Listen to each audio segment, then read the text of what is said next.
Quilting with new fabrics is always such a pleasure, and getting to pull out an old quilt block that goes back for decades and decades and being able to give it an update with some new fabric and new ideas. Oh my goodness, what a great direction to go for a quilt. It is so much fun stepping outside that box and getting into some creative ideas, and that's what this is for me. I'm Leah Louise from Inspired Quilting by Leah Louise, and we've spent a couple weeks on this quilt, okay, maybe about 10 days. But it has been so much fun from the very beginning of putting the colors together to sewing all those strips and piecing the blocks. And now, oh my goodness, to try and decide which design layout to go with. You can see what's behind me. Do you know the name of that? Can you guess what it is?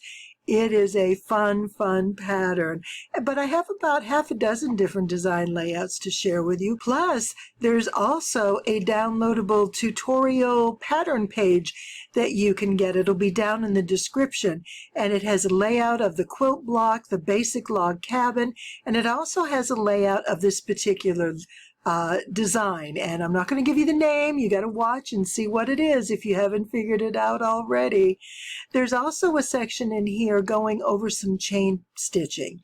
And when I chain piece my quilts together, it's not unlike the same way I chain piece my quilt blocks. And I just have some ideas and tips to share with you that I think might make it easier, especially on a quilt like this where you have large blocks to put together and a specific design, because if a single block gets turned in a different direction, it sort of throws off the whole design. So I hope these ideas and these tips will help you along, not to mention get you inspired to make a quilt and quilt soon. We've got to make quilts. There's so much fabric out there waiting for us, so let's get started.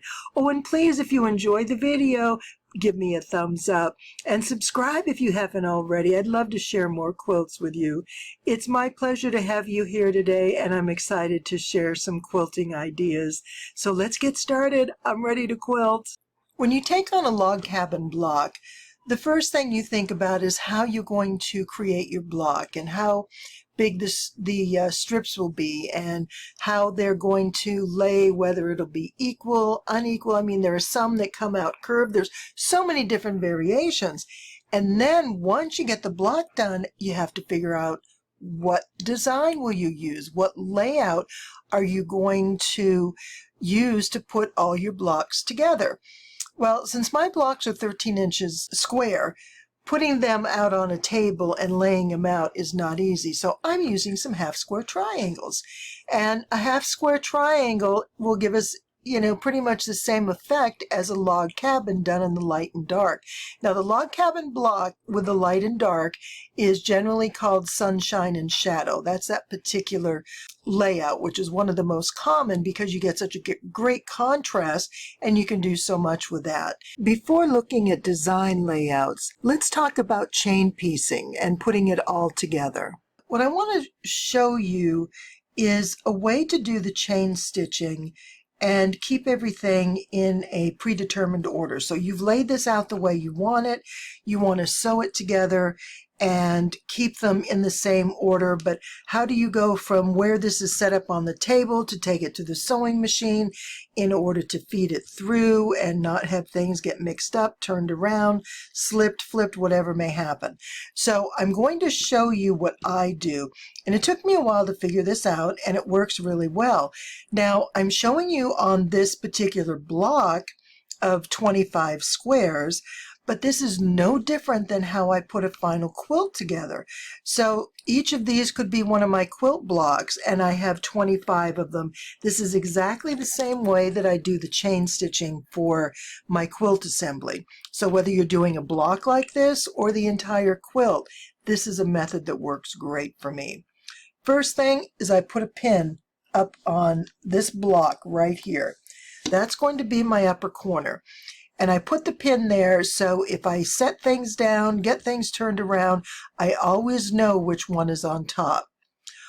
If I'm doing an entire quilt, I would also take a picture of this, because if I get things turned around or who knows what can happen, I just get a little confused and go, now, is this what I wanted? Is this the way it's supposed to be? And I can pull the picture out and go, yep, everything's good, or nope, it got turned around. Whatever the case is, it's a good backup. Okay, so now I have my squares, and what I'm going to want to do is sew them one row at a time. So this first row gets turned over on this side. We sew it down. Then we open it. Then this is going to go on. Open it. Sew this. And we keep doing that. But how do we keep these from fluttering about and getting lost? Well, we're going to stack them in the order that we're going to sew them. So with our top fabric, now I always sew from this side. I turn this over and I do my chain stitching. If you sew in a different manner or do something different, just adapt this to what works for you. I don't know if this is a left or right hand thing. I'm right-handed, so I really can't speak to that. This is just what works for me.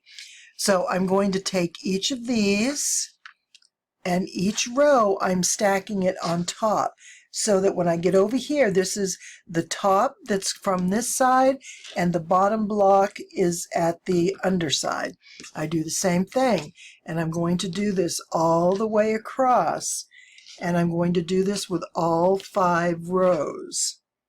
1, 2. So this is row 4. You can't see 5. Sorry, it's off the camera. I may be able to squeak that in once we get some seam allowances and get everything pulled together. So now at this point, I'm going to begin sewing. So I would take this, and let's say this is my sewing mat. I would put this on here so that I can move this around, I can carry it with me, I can take it right over to the machine, and everything's in order the way it needs to be. Okay, so the first thing I'm going to do is take this top block, and I'm going to take the second square. Now these are going to be sewn together, so I need to put them right sides together, and I'm going to sew down here. I'm going to sew down here, and then I'm going to sew down here.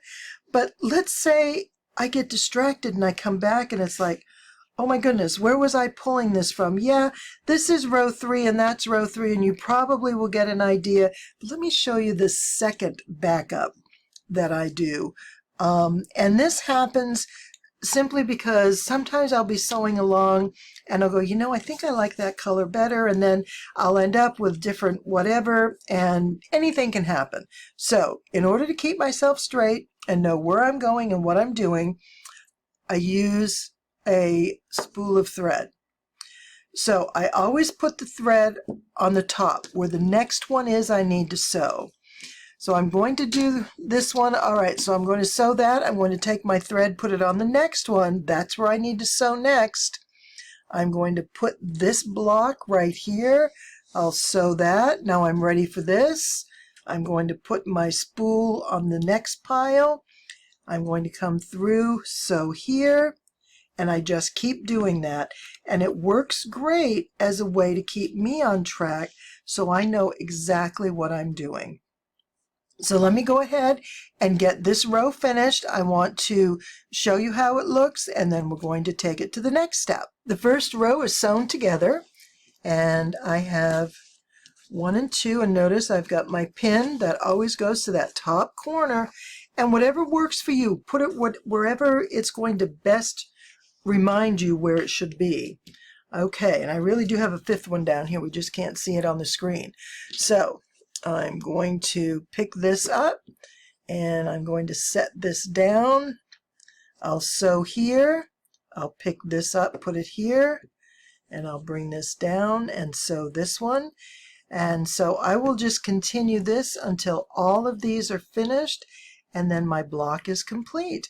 This is really handy. I know there are lots of little gizmos, little tags, little charms, little, you know, like paper weights, fabric weights you can use, but I don't want to get into numbers and letters. That just doesn't work for me. So if I just have something that I can know that this is what I do next, And maybe you do, this is the one I just did. Whatever you do, just be consistent. This means whatever it's going to mean for you, and it's going to help you remember where you are. That's all it is. It's sort of like the string you tie around your finger so you don't forget something. This is just another method of, reminding yourself where you are, what you need to do, and it's that easy. It works really well. So let me go ahead and put these together. I'll get all 5 rows, and then we'll come back and we'll take a look at sewing them together. So give me just a minute. And I have all my chain stitching done. So again, here's my safety pin. So that's my upper corner. And I always just work from that point of reference. Everything is chain stitched. And what I want to show you is the pressing.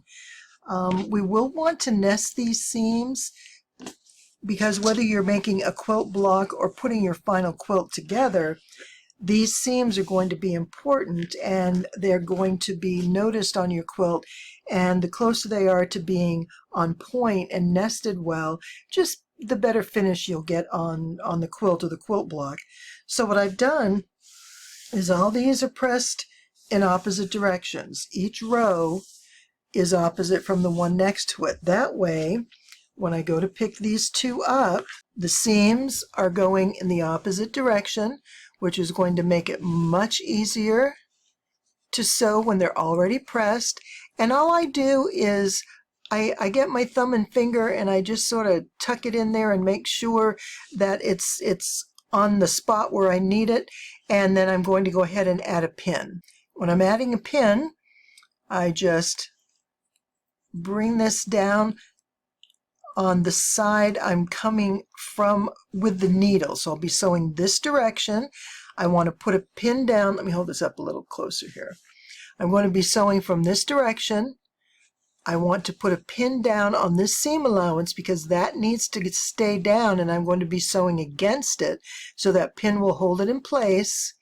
And then I'm going to run this through to the other side, making sure that it's open in the opposite direction. And then as I'm sewing, I'll take this pin out and go through. Now you can pin a whole row together or do it as you go, whatever works. There's no right or wrong. It's about what's convenient to you. So I'm going to go ahead and sew these together, and we're going to have a finished block, and I'll show you how that looks. And here's the finished block, everything put together, all nice and square. We've got our corners nested. I still have my pin, and like I said, I leave that there until the very end. And I just want to show you that, whoops, I did not such a good job pressing right there, but all these seams go in opposite directions, and then I just put everything in one direction from the top down once I'm finished. So that's that. I hope that's a little bit of a help for you to think about different ways that you can manage your chain piecing when you have a lot of different blocks you need to put together, or putting your final quilt together.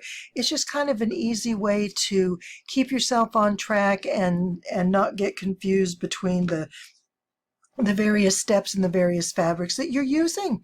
So there you go. Now let's go ahead and get on to what's coming up next.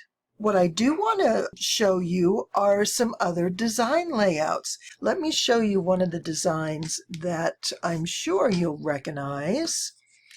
We're all pretty familiar with the chevron, and it's like I said, a lot of these patterns are the same for the log cabin as they are for the half square triangle, and it's just kind of fun to do it on a small scale. This is a good way to try out some patterns if you're not sure how you want to lay it out, is get some smaller blocks and see how it works. So here we have our chevron, and it just is going to repeat, all of them going in the same direction, and you can go vertical like this or go horizontal. The choice is yours. You actually can combine them in the same quilt. Let me show you what it looks like in the quilt blocks that I made. And here's the vertical layout with the larger blocks using the colors that I did for this quilt we're doing today. And I want to show you also the horizontal. And really the only difference would be the size of your quilt and the direction you wanted the points to go. If this were going on a bed, chances are the points would go towards the head of the bed. You know, it just depends on your personal preference and how you want to lay it out. That's why there's so many to choose from. All right, let's take a look at the next layout. Now this next layout is what we call the barn raising. And this goes back probably to the traditional intent of this particular quilt block. And let's see, we're going to bring that this way. In that this is where everybody came together to help and put up the barn and build the log cabin. And so what we have is the large diamond like this with the small diamond in the middle. And you would build this out in layers or just use the larger blocks. But remember, the log cabin block goes back Civil War, pre-Civil War time, and it was a very commonly used block, and that was why some of the standard traits that we see in them today, the characteristics with the center red, which denotes the chimney, and then the rails around each block is the logs of the cabin. So it's just kind of fun to know the story behind it, and it helps you understand where the layout comes from as well. Let's take a look at this one done in the larger quilt blocks. And here's the barn raising done in the larger 13-inch blocks. And you can see how that contrast really creates the design. The diagonals around would continue on to become points. Obviously, this wasn't large enough to include all that, but you get an idea what the pattern looks like. And now I want to show you the star. It's one of my favorites. I think the star is a fun pattern that you could use either repeatedly throughout the quilt or as one huge star. I think would be a lot of fun too. So we want to turn this way, and we're going to create our center, and you see how we put the points of the star around the edge here, and we're going to keep a center diamond. Let's see, put that there and here, and we need to get our, getting it upside down that way, and then these come out to the corner. And so I can't get this one down. It doesn't want to go. There it is. Okay. And so here's our star. And, whoops, see, I did it there too. We've got it all set. Now we have a star. It looks perfect. And this is a lot of fun. And like I said, you could use a lot of these and, block them throughout the quilt, alternate some different log cabin designs between them. This would then, like the large chevron maybe, or there's a lot of options. And that's what's so fun about this. There's a lot of versatility in what you can do with these. So let me show you how this one looks with the larger blocks. I think this one would look wonderful as a single star on a large quilt, or even just as the center, sort of like a medallion of sorts, surrounded by whatever else, on the perimeters, giving it a border. But I really, really like this. And I think done in the log cabin would be great. So we do have one more to look at, and this is a common quilt pattern that you're going to recognize immediately. Let me show you this one. All right, let me get this one put together, and I think you will recognize it pretty darn quick. This too is a traditional standby that we have all probably sewn, or at least considered sewing, practiced sewing, maybe learned it in a class. And let's see, oh, there I go. See, it's something about this row down here kind of gets me turned around. There we go. We're back on track. And this one goes this way. So do you see the pattern here? You see those little pinwheels spinning? So we have 4 pinwheels like this. And this is another fun one. Again, because the diagonal of the log cabin gives us that contrast. There's a lot that we can do with pattern design layouts that we see in other quilt blocks as well. So let me show you what this looks like in the larger blocks. It's pretty. I do like this layout. I think it works better in a smaller pattern, and the larger log cabin, I don't think it would really stand out as well. I mean, you get some good all over color and contrast, but not necessarily see the fans, the pinwheel in there, because it's just too big. But that's just, a personal preference. If it's a large enough quilt and it's hanging up, then it may be more visible that way. But now what I'm anxious to show you is the one I chose. So let's go ahead and take a look at that one. Now this is the layout that pretty much got me going on what I selected. It's a bit different than this, and I'm going to show you that. This is like a chevron pattern if we're using half square triangles. It's also called the zigzag, but when you do this with a log cabin block, it's called streaks of lightning, which I think is pretty fun. And I want to show you what it looks like in the quilt blocks. And here's the streaks of lightning in the larger quilt blocks. I like the way this works, but I'm really excited about the alternate pattern that I chose. Let me show you that one. Do you recognize this? This is the herringbone, and I love how it looks. This works great with the light and dark contrast. And in the large blocks, it really looks wonderful from afar. You get a great distinction of the colors and the contrast with the blues and then that white background. It's so pretty. I can't wait to show you the whole quilt. It's great. And here it is.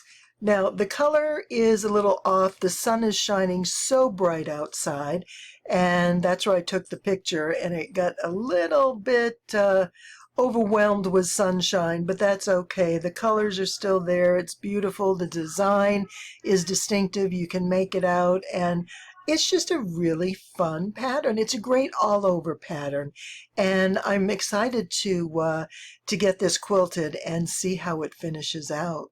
And there we are. We've looked at a lot of different design layouts and different options that you can try, and different blocks that you can make for that matter. There are so many possibilities. I hope this has gotten you excited to do a log cabin quilt and try a few different blocks that you haven't done before, or some layouts, and give it a try and see what you can come up with. It is a really fun quilt, and it's a great stash buster. If you have lots of pieces laying around, this is the way to go. So thanks so much for being here. I really appreciate it, and I can't wait to see you again. In the meantime, please subscribe and give me a thumbs up. I'd sure appreciate it. And don't forget to download the printable tutorial. Have a great rest of your day.